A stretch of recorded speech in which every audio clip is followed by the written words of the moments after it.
Hello दोस्तों, स्वागत है आप सबका हमारे करंट अफेयर्स यूट्यूब चैनल पर। आज हम देखेंगे 5 अक्टूबर के करंट अफेयर्स के बारे में और हम डिस्कस करेंगे आज के क्वेश्चंस के रिलेटेड इम्पोर्टेंट फैक्ट के भी बारे में। तो चलिए हम देखते हैं इस वीडियो के माध्यम से। दोस्तों, आज का पहला क्वेश्चन है, वाइब्रेंट गुजरात ग्लोबल समिट की 20वीं वर्षगांठ का आयोजन कहाँ पर किया गया है? तो इसका करेक्ट आंसर है अहमदाबाद। अभी हाल ही में गुजरात में ग्लोबल समिट का उद्घाटन किया गया है। इसके इम्पोर्टेंट फैक्ट्स के बारे में देखते हैं। प्रधानमंत्री श्री नरेंद्र मोदी वाइब्रेंट गुजरात वैश्विक शिखर सम्मेलन की 20वीं वर्षगांठ के अवसर पर उपस्थित है। यह प्रतिष्ठित कार्यक्रम अहमदाबाद के साइंस सिटी में हुआ है। वाइब्रेंट गुजरात वैश्विक शिखर सम्मेलन की शुरुआत 28 सितंबर 2003 को गुजरात के पूर्व मुख्यमंत्री श्री नरेंद्र मोदी के मार्गदर्शन में हुई थी। दूसरा क्वेश्चन है दोस्तों, किसने भारत में एंड्रॉयड स्मार्टफोन यूजर्स के लिए एक भूकंप चेतावनी प्रणाली शुरू की है? तो इसका सही उत्तर है दोस्तों गूगल। गूगल ने ही अभी हाल ही में भूकंप से चेतावनी देने के लिए एक प्रणाली की विकसित की है, जो कि यह सर्विस एंड्रॉयड स्मार्टफोन यूजर्स को मिलेगी। इसके द्वारा भूकंप आते ही आपको अलर्ट कर दिया जाएगा, जिससे चलते लोगों को सुरक्षित भागने में मदद मिलेगी। भारत में राष्ट्रीय आपदा प्रबंधन प्राधिकरण और राष्ट्रीय भूकंप विज्ञान केंद्र के परामर्श से यह प्रणाली की शुरुआत की गई है। तीसरा क्वेश्चन है दोस्तों, मणिपुर सरकार ने अपस्पा को कितने अतिरिक्त महीने के लिए बढ़ाने का फैसला किया है? तो इसका सही उत्तर है दोस्तों बी, 6 महीने के लिए। आइए देखते हैं अपस्पा क्या होता है। इसके कुछ इम्पोर्टेंट फैक्ट्स भी जानते हैं। मणिपुर सरकार ने हाल ही में इम्फाल घाटी के विशिष्ट क्षेत्रों को छोड़कर पूरे राज्य में सशस्त्र बल विशेष शक्ति अधिनियम को अतिरिक्त 6 महीने के लिए बढ़ाने का फैसला किया है। यह निर्णय विशेष रूप से आदिवासी समुदायों के प्रभुत्व वाली पहाड़ी जिले में, जहां जातीय हिंसा और विद्रोही गतिविधियां बढ़ने के बाद लिया गया है। दोस्तों, इसकी शुरुआत इसलिए की गई क्योंकि अभी हाल ही में आपने सुना होगा, मणिपुर में कुकी जनजातियों के द्वारा पूरे राज्य में आगजनी कर दी गई थी, जिसके चलते यह अपस्पा वापस से 6 महीने के लिए लाया गया है। अपस्पा के बारे में देखते हैं। सशस्त्र बल विशेष शक्ति अधिनियम यह एक विवादास्पद कानून है जो अशांत क्षेत्रों में सशस्त्र बलों और केंद्रीय सुरक्षा बलों को व्यापक शक्तियां प्रदान करता है। इन शक्तियों में बल प्रयोग का अधिकार, बिना वारंट के गिरफ्तारी और केंद्र सरकार की मंजूरी के बिना अभियोजन से कानूनी छूट शामिल है। नेक्स्ट क्वेश्चन है दोस्तों, किस राज्य के सड़क परिवहन निगम द्वारा शुरू की गई झाड़ू दान पहल ने इंडिया बुक ऑफ रिकॉर्ड्स में अपनी जगह बनाई है? तो इसका सही उत्तर है दोस्तों उत्तर प्रदेश। आइए इम्पोर्टेंट पॉइंट्स देख लेते हैं। उत्तर प्रदेश राज्य सड़क परिवहन निगम model driving training and research institute के प्रिंसिपल SP सिंह ने प्रतिष्ठित इंडिया बुक ऑफ रिकॉर्ड्स में स्थान हासिल करके उल्लेखनीय गौरव अर्जित किया है। यह सम्मान उनको झाड़ू दान पहल के माध्यम से राष्ट्रव्यापी स्वच्छ भारत अभियान के लिए दिया गया है। SP सिंह ने 2014 में प्रधानमंत्री नरेंद्र मोदी द्वारा स्वच्छ भारत अभियान की शुरुआत के साथ झाड़ू दान पहल शुरू की थी। इस पहल का प्राथमिक उद्देश्य विभिन्न परिवेशों में स्वच्छता बनाए रखने के लिए आवश्यक उपकरण प्रदान करना है। झाड़ू दान पहल में एसपी सिंह ने अब तक 80 विभिन्न स्थानों पर 1 लाख से अधिक झाड़ू वितरित किए हैं। आइए देखते हैं नेक्स्ट क्वेश्चन। नेक्स्ट क्वेश्चन है दोस्तों, वर्ल्ड इंटेलेक्चुअल प्रॉपर्टी ऑर्गेनाइजेशन द्वारा जारी ग्लोबल इनोवेशन इंडेक्स 2023 में भारत किस स्थान पर रहा है? तो इसका सही उत्तर है डी, 40वें स्थान पर भारत रहा है। आइए इम्पोर्टेंट पॉइंट्स देखते हैं। विश्व बौद्धिक संपदा संगठन द्वारा प्रकाशित ग्लोबल इनोवेशन इंडेक्स 2023 रैंकिंग में भारत ने 132 अर्थव्यवस्थाओं में से 40वीं रैंक बरकरार रखी है। लगातार 13वें वर्ष स्विट्जरलैंड पहले स्थान पर रहा और दूसरे स्थान पर स्वीडन रहा है। इस साल नीति आयोग, उद्योग निकाय, कॉन्फेडरेशन ऑफ इंडियन इंडस्ट्री और विश्व बौद्धिक संपदा संगठन 19 सितंबर 2023 को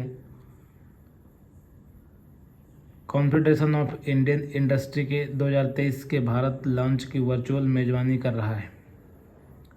आइए देखते हैं ग्लोबल इनोवेशन इंडेक्स के शीर्ष देश कौन कौन से हैं। तो इसके शीर्ष देश हैं स्विट्जरलैंड पहले स्थान पर है, स्वीडन सेकंड स्थान पर है, यूनाइटेड स्टेट्स तीसरे स्थान पर है और अपना प्यारा भारत देश 40वें स्थान पर अपनी पोजीशन बरकरार रखा है। नेक्स्ट क्वेश्चन देखते हैं दोस्तों। नेक्स्ट क्वेश्चन है, हिंदुस्तान एरोनॉटिक्स लिमिटेड द्वारा निर्मित 6 अत्याधुनिक डोर्नियर DO-228 विमानों में पहला विमान किस सेना में शामिल किया गया है? तो इसका करेक्ट उत्तर है भारतीय वायुसेना में। इम्पोर्टेंट पॉइंट्स देखते हैं। भारतीय वायुसेना ने हिंदुस्तान एरोनॉटिक्स लिमिटेड द्वारा विशेष रूप से निर्मित 6 अत्याधुनिक डोर्नियर DO-228 विमानों से पहले विमान को शामिल किया गया है। रक्षा मंत्रालय ने 667 करोड़ रुपए के बजट को आवंटित करते हुए 6 डोर्नियर 228 विमानों की खरीद के लिए हिंदुस्तान एरोनॉटिक्स लिमिटेड के साथ एक सौदा किया था। हिंदुस्तान एरोनॉटिक्स लिमिटेड की स्थापना 1940 में हुई, 23 दिसंबर 1940 को हुई थी। संस्थापक वालचंद हीराचंद थे और इसका मुख्यालय बेंगलुरु में है। अभी प्रेजेंट में अध्यक्ष MD हैं CB अनंत कृष्णन। आइए दोस्तों नेक्स्ट क्वेश्चन देखते हैं। नेक्स्ट क्वेश्चन है, टाइम्स हायर एजुकेशन की वर्ल्ड यूनिवर्सिटी रैंकिंग 2024 में कौन सी यूनिवर्सिटी भारत में पहले स्थान पर है? तो इसका करेक्ट आंसर है IISc बेंगलुरु। इम्पोर्टेंट पॉइंट्स देखते हैं दोस्तों। टाइम्स हायर एजुकेशन ने वर्ल्ड यूनिवर्सिटी रैंकिंग 2024 जारी कर दी है, जिसमें 108 देशों की 1904 यूनिवर्सिटी शामिल है। भारत में IISc बेंगलुरु ने साल 2017 के बाद पहली बार टॉप 250 यूनिवर्सिटीज़ की लिस्ट में जगह बनाई है। दुनिया में टॉप 1 यूनिवर्सिटी में पहले नंबर पर लंदन की ऑक्सफोर्ड यूनिवर्सिटी है, वहीं दूसरे नंबर पर यूनाइटेड स्टेट की स्टैनफोर्ड विश्वविद्यालय और तीसरे नंबर पर मैसाचुसेट्स इंस्टीट्यूट ऑफ टेक्नोलॉजी है। इस बार भारत के 91वें यूनिवर्सिटी को द वर्ल्ड यूनिवर्सिटी रैंकिंग 2024 में जगह मिली है। भारत कुल यूनिवर्सिटी के मामले में चौथे स्थान पर रहा है। 3 शीर्ष भारतीय विश्वविद्यालयों की सूची देखते हैं हम। इसमें पहले स्थान पर है Indian institute of science Bengaluru, second है अन्ना यूनिवर्सिटी, थर्ड है जामिया मिलिया इस्लामिया। विश्व की 3 सर्वश्रेष्ठ विश्वविद्यालयों की सूची है। Oxford university UK, Stanford university USA, Massachusetts institute of technology USA. दोस्तों नेक्स्ट क्वेश्चंस देखते हैं। नेक्स्ट क्वेश्चन है, कौन सा शहर भारत में हरित कार्यालय स्थानों ग्रीन ऑफिस स्पेसेस के मामले में पहले स्थान पर है? तो इसका सही उत्तर है दोस्तों बेंगलुरु। आइए इम्पोर्टेंट पॉइंट्स देखते हैं। बेंगलुरु सबसे अधिक ग्रीन प्रमाणित कार्यालय स्थान highest green certified office space वाले शहर के रूप में उभरा है। इसकी घोषणा सेंट्रल इंपीरियल इंडस्ट्री रियल्टी सम्मेलन के दौरान रियल एस्टेट सलाहकार CBRE और उद्योग निकाय द्वारा संयुक्त रूप से जारी किया गया है। Indian real estate taking joint states 2023 mid year outlook में यह रिपोर्ट प्रदर्शित की गई है। रिपोर्ट में पिछले 3.5 वर्षों में 6 प्रमुख भारतीय शहरों में ग्रीन सर्टिफाइड ऑफिस स्पेस में उल्लेखनीय 36% की वृद्धि को बताया गया है।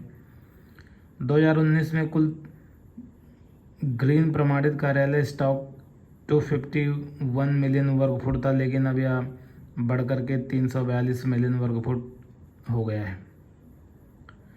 नेक्स्ट क्वेश्चन है दोस्तों, किस देश ने संयुक्त राष्ट्र के साथ मिलकर संयुक्त राष्ट्र क्षमता निर्माण पहल की शुरुआत की है? तो इसका सही उत्तर है दोस्तों भारत। इम्पोर्टेंट पॉइंट्स देखते हैं। भारत और संयुक्त राष्ट्र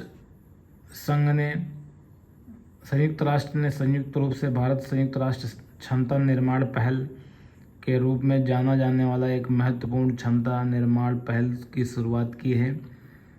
यह पहला वैश्विक दक्षिण में भागीदार देशों के साथ भारत के विकास अनुभवों, सर्वोत्तम प्रथाओं और विशेषज्ञता को साझा करने की सुविधा के लिए डिजाइन की गई है। इस पहल की घोषणा न्यूयॉर्क में 23 सितंबर को global south delivering for development कार्यक्रम के दौरान हुई थी।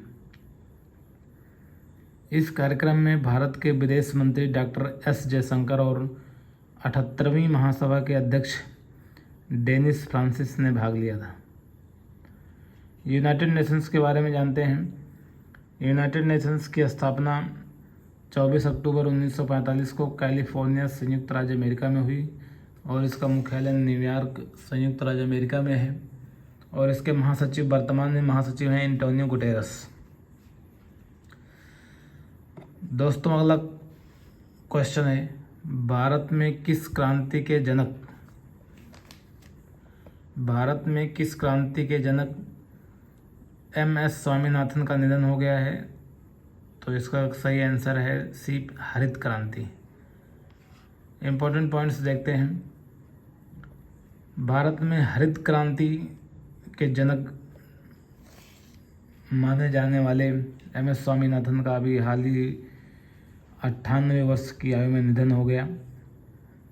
उन्हें स्वामीनाथन को पद्मश्री 1967 में, पद्म भूषण 1972 में, पद्म विभूषण 1989 में और मैग्सेसे पुरस्कार 1971 में और विश्व खाद्य पुरस्कार 1987 से में मिला था और अनन्य पुरस्कारों से इन्हें सम्मानित किया जा चुका है। स्वामीनाथन के बारे में आइए देखते हैं कुछ जानकारी। स्वामीनाथन का जन्म 7 अगस्त 1925 को तमिलनाडु के तंजावुर जिले में हुआ था। 1987 में प्रोफेसर स्वामीनाथन को प्रथम विश्व खाद्य पुरस्कार से सम्मानित किया गया था, जिसे कृषि के क्षेत्र में सर्वोच्च सम्मान के रूप में देखा जाता है। आइए देखते हैं कुछ एग्रीकल्चर रेवोल्यूशनर्स के जनक कौन कौन थे, जैसे कि green revolution in India agriculture, इसके MS स्वामीनाथन जी थे। वाइट रेवोल्यूशन और ऑपरेशन फ्लड इन इंडिया श्वेत क्रांति, जिसे हम डेली प्रोडक्ट्स के रूप में भी जानते हैं, इसके जनक माने जाने वाले डॉक्टर वर्गीस कुरियन हैं। Blue revolution in India, Bharat में नीली क्रांति के जनक डॉक्टर अरुण कृष्णन और डॉक्टर हरिलाल चौधरी जी हैं। इसे फिश एंड एक्वा के रूप में जाना जाता है। गोल्डन रेवोल्यूशन इन इंडिया, इसके जनक निरपक्ष तूतच जी हैं। किस क्षेत्र में यह क्रांति लाता है? तो इसका fruits, honey, horticulture. Silver revolution in India, eggs के बारे में बताता है और इसकी जनक थी Indira Gandhi. Yellow revolution in India, oil seeds के बारे में बताता है, इसके जनक Sam Pitroda. Pink revolution in India, यह फार्मास्यूटिकल्स और प्रॉन्स और ओनियंस के बारे में बताता है, इसके जनक थे Durgesh Patel. Brown revolution in India, ये लेदर और कोको के बारे में बताता है और इसके जनक थे Hiralal Chaudhary. Red revolution in India, meat और टोमेटो के बारे में जानकारी देता है, इसके थे जनक Vishal Tiwari. Golden fibre revolution in India, jute के बारे में जानकारी प्रदान करता है और इसके जनक थे निरपक्ष तूतच। और evergreen revolution in India, overall production of agriculture के बारे में बताता है, इसके स्वयं MS स्वामीनाथन जी थे।